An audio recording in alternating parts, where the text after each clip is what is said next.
요즘 우리나라는 최순실 국정농단으로 인한 대통령 탄핵으로 깊은 암흑기에 빠져 있습니다. 국가 최고 권력기관이 썩어 악취를 풍기고 있고 이로 인해 민생 경제는 파탄이 날 지경입니다. 우리 사업하시는 분들은 정말 힘들다고 해요. 현상 유지하기도 힘들고 우리 신승호 목사님 그 병원마저도 운영하기가 참 힘든 지경이 되어 있습니다. 이런 어두운 시대를 살아가는 많은 사람들이 이 나라에 대해 크게 실망하고 이제 이게 나라냐 이렇게 얘기하고 이민을 생각하는 사람들이 참 많다고 합니다. 룻이 살던 시대도 오늘날 우리가 살던 시대와 같이 어둡고 암울한 시대였습니다.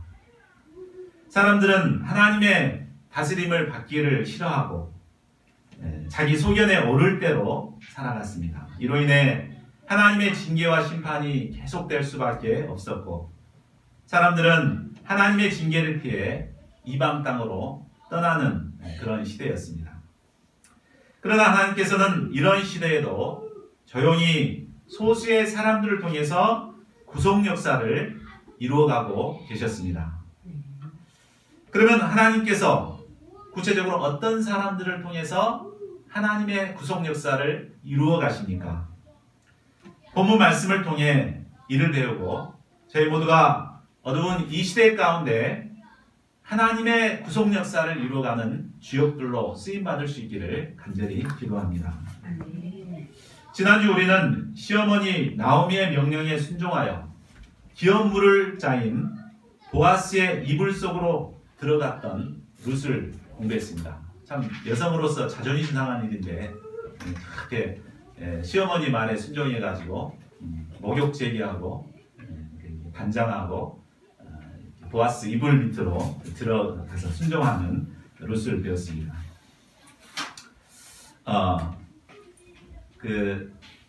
기업을 무는다는 것이 정말 중요했습니다. 당시는 기업 물음이 오늘 본문에도 쭉 읽어보면 여러 번 반복되는데 기업 물음의 제도는 이스라엘에게만 있는 독특한 제도입니다. 우리는 사유 재산들이 있어서 돈 벌면 자기 재산만 마음대로 늘릴 수 있지만 이스라엘은 하나님께서 가나안을 점령할 때 각각 지파별로 분배를 해줬습니다. 그래서 그 기업들이 다 이제 있어요. 그러니까 그것을 지켜나가는 것이 이제 그들의 사명입니다. 그래서 하나님을 통해서 기업을 받은 자들은 그것을 잘 지키고 보존해야 할 의무를 가지고 있습니다. 그런데 만일 어떤 사람이 너무 가난해서 그 땅을 팔아야 될 상황이 있습니다. 이때 땅을 팔게 되면 그 기업을 잃어버리기 때문에 가장 가까운 친척이 그것을 대신 변상해주고 물러주는 그런 제도가 기업 물음의 제도였습니다. 이 제도는 사람에게도 그대로 적용돼서 혹시 그 사람이 종이 되어 팔려가게 될 상황이 되거나 그래도 똑같이 가까운 친척이 그것을 변상해주고 회복시켜주는 그런 것을 해야 되는 게 바로 기업 물음의 제도였습니다. 또한 후사가 없이 이제 홀로 살아가게 되면은 가장 가까운 친척이 또 그 후사를 또 책임져 줘야 되는 이런 모든 것이 이제 기업 물음의 제도였습니다. 시어머니 나오미의 명령에 룻은 여성으로서의 자존심을 버리고 목욕 제기하고 보아스의 이불 밑으로 들어갔습니다. 룻을 발견한 보아스는 참 오해할 수 있는데 오해하지 않고 기업을 잇기 위한 소원이 있었음을 깨닫고 굉장히 축복해 줍니다. 젊고 현숙한 여인으로서 기업을 잇고자 하는 아름다운 룻의 모습에 보아스는 큰 감동을 받았습니다. 자기 소견에 오를 대로 살아가는 당시 사람들이라면 대부분 새 남자를 찾아 젊은 남자를 찾아 새 살림을 찾았을 것입니다. 그런데 젊은 여인으로서 기업을 잇기 위해서 늙은 자신에게 찾아온 룻이 얼마나 귀하고 사랑스러워 보였겠습니까? 그러나 보아스는 룻을 사모했지만 자기보다 더 가까운 친족이 있었기 때문에 룻의 청을 받아들일 수가 없었습니다. 그래서 먼저 그에게 그 사람에게 먼저 가서 기업물을 책임을 이행할 것인가를 물어보고 그가 거부했을 경우에 그 다음에 자신이 기업을 물으겠다고 약속했습니다. 자, 이것이 바로 지난주까지 공부했던 내용입니다. 자, 그것을 알고 이제 본문에 들어가야지 이해가 되죠. 자, 이제 보아스가 이것을 이행하기 위해서 오늘 1절부터 답비 2라고 있습니다. 자, 1절을 보십시오. 보아스는 먼저 성문으로 올라가 거기에 앉았습니다. 성문은 어떤 곳입니까? 성 안에 사는 사람들이 이곳을 반드시 거쳐서 밭이나 논으로 이렇게 가야 되죠. 그러니까 사람들이 통행하는 그런 곳입니다. 그래서 성문에 사는 사람들을 이렇게 찾으려면 이곳에만 있으면 다 이렇게 만나게 되어 있습니다. 또한 성문 주위에는 널따란 광장이 있었기 때문에 많은 사람들이 이곳에서 중요한 의사결정을 했다고 합니다. 그래서 사람들이 많이 모인 곳에서 이제 사람들에게 의견을 물어보고 결정하는 그런 곳이 바로 성문이었습니다. 보아스는 이곳에서 기다리고 있다가 드디어 기업물을 짜가 지나가는 것을 보았습니다. 보아스는 그를 불러서 그의 옆자리에 앉게 했습니다. 그리고 지나가는 성읍 장로들 10명도 함께 청하여 앉도록 했습니다.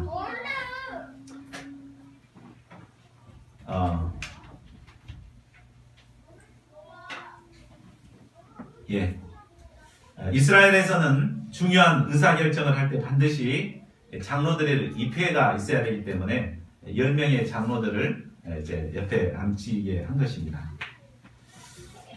장로들의 입회하에 보아스는 정식 안건을 개진합니다.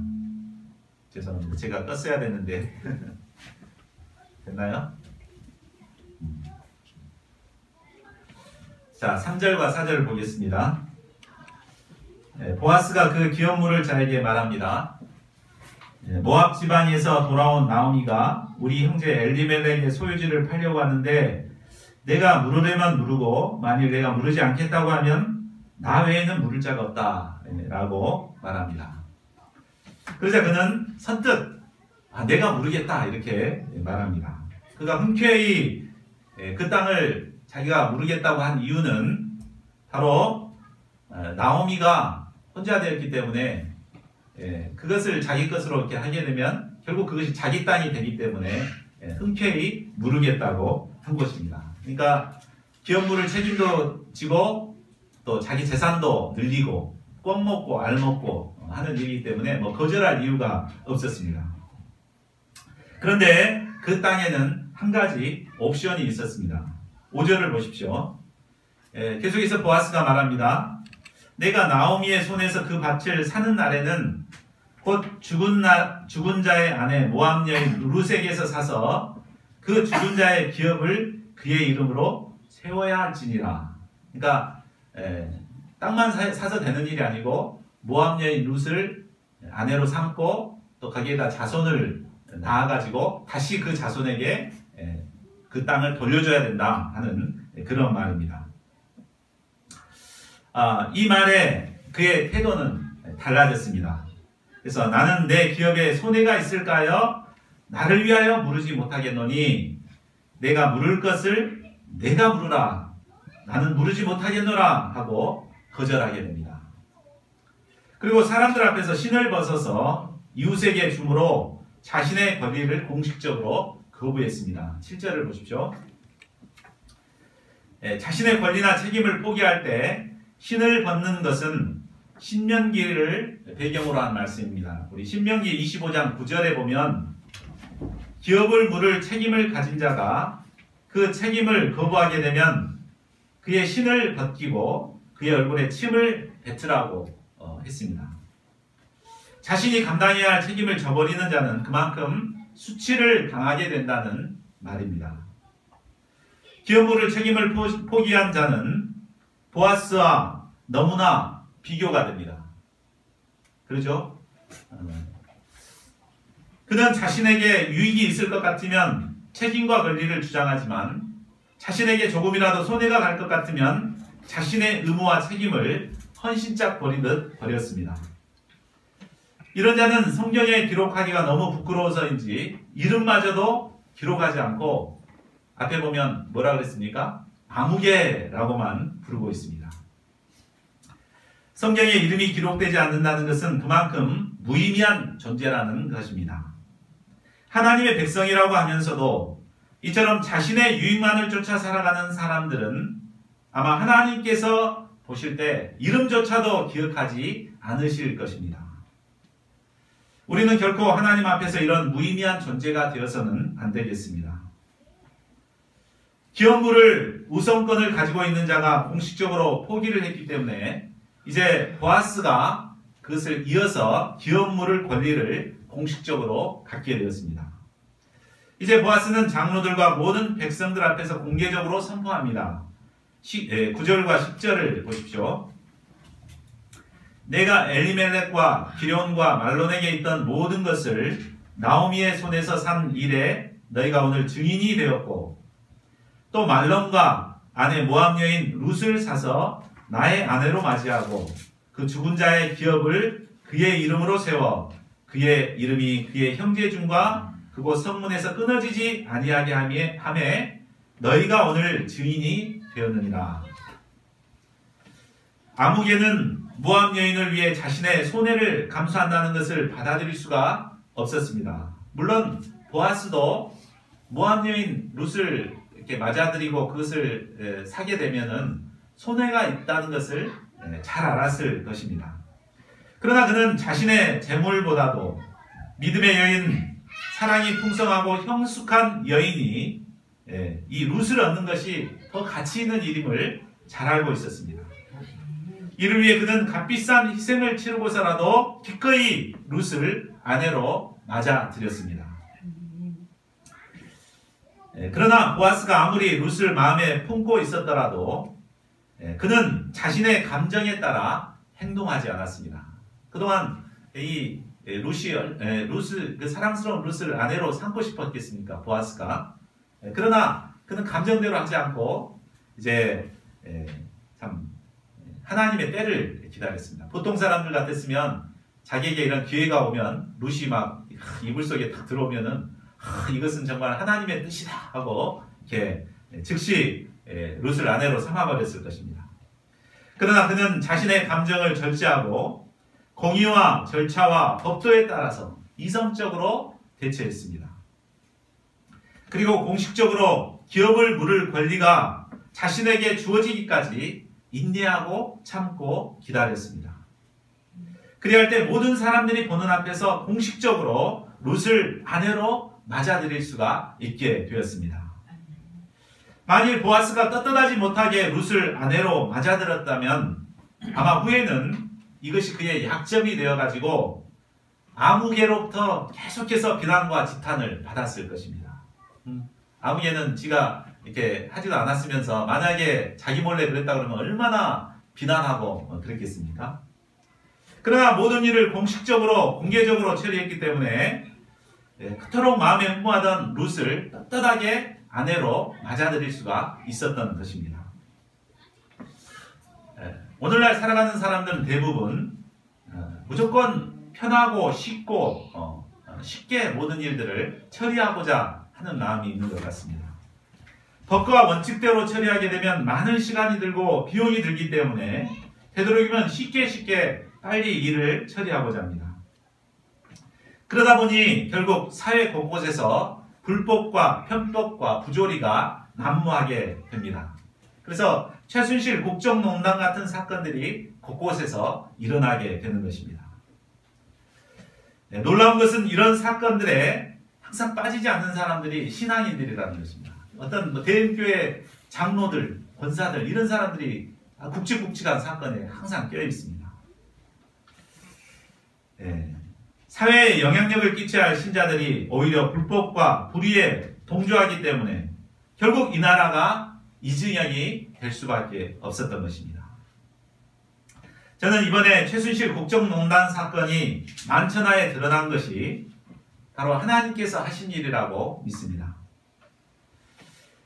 우리는 이 사건을 접할 때 남의 탓을 하기 쉽습니다. 최순실만 탓하기 쉽습니다. 그러나 거기에 동조했던 크리스찬들, 이런 사람들이 바로 내 모습은 아닌가 자신을 돌아봐야 되겠습니다. 우리가 신앙인이라고 하면서도 법대로 하지 않고 정말 불법을 행하고자 하고 이럴 때가 얼마나 많았는가. 우리가 이 사건을 통해서 우리 한국 교회가 회개하고 돌이키는 이런 역사가 하나님께서 이것을 우리에게 원하신다고 믿습니다. 우리가 이 보아스의 모습을 통해서 나에게 어떤 손해가 주어질지라도 겸손히 하나님의 때를 기다리며 공의를 행하는 이런 크리스찬들이 될 수 있기를 간절히 기도합니다. 공의로우신 하나님은 공의로 행하는 자를 기뻐하시고 축복하시는 분이십니다. 하나님께서는 사욕을 내려놓고 공의와 법도를 따라 인내하며 기다린 보아스를 기뻐하시고 그를 통해 룻의 후사를 있게 할 뿐만 아니라 다윗의 조상이요 더 나아가 예수 그리스도의 조상으로 귀하게 쓰임받게 하십니다. 저희 모두가 쉽게 빨리 얻고자 하는 욕심을 내려놓고 공의로우신 하나님 앞에 하나님의 때를 기다리는 자들이 될 수 있기를 기도합니다. 그래야 하나님의 축복하심으로 생명 구원의 역사를 섬기는 귀한 사명인들로 쓰임받을 수 있기를 기도합니다. 11, 12절을 보십시오.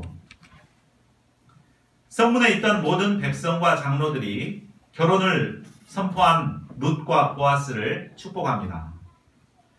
우리가 증인이 되나니 여호와께서 내 집에 들어가는 여인으로 이스라엘의 집을 세운 라헬과 레아 두 사람과 같게 하시고, 라헬과 레아는 이스라엘 12지파의 조상을 낳은 여인들입니다.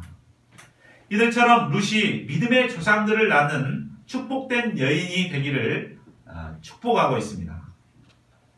또한 보아스를 위해서도 축복합니다.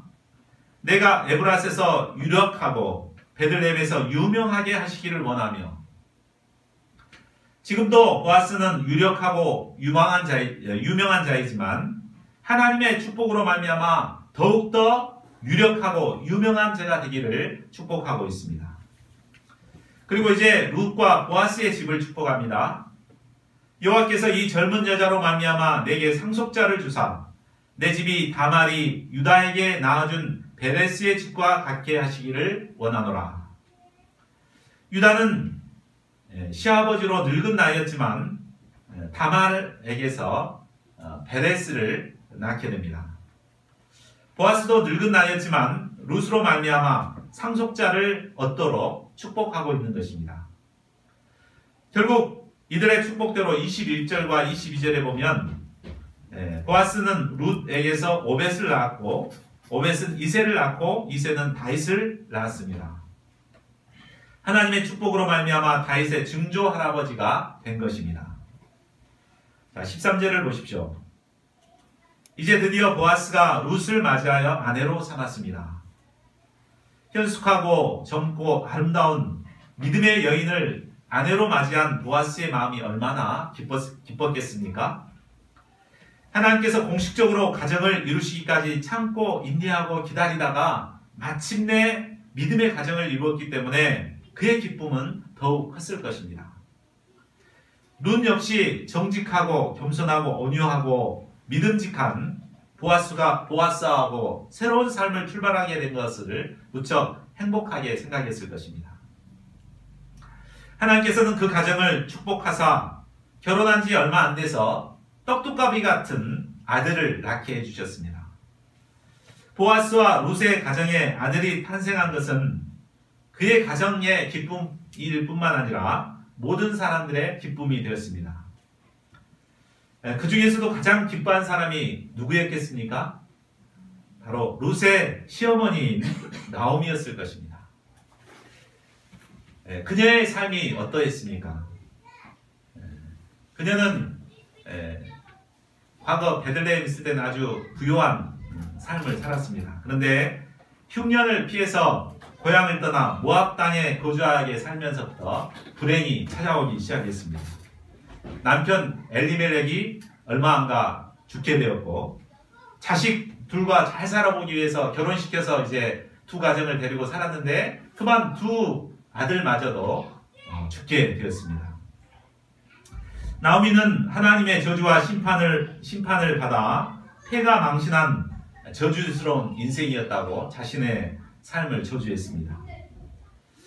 이방 여인은 룻과 함께 고향에 돌아 평생 이삭이나 주어서 먹고 살아야 하는 이런 비참한 운명에 처하게 되었습니다. 그러나 하나님의 긍휼로 말미암아 이제 룻을 통해서 듬직한 아들 같은 보아스를 사위로 맞이했고 또 기업을 이룰 떡두꺼비 같은 아들까지 얻게 되었습니다. 이에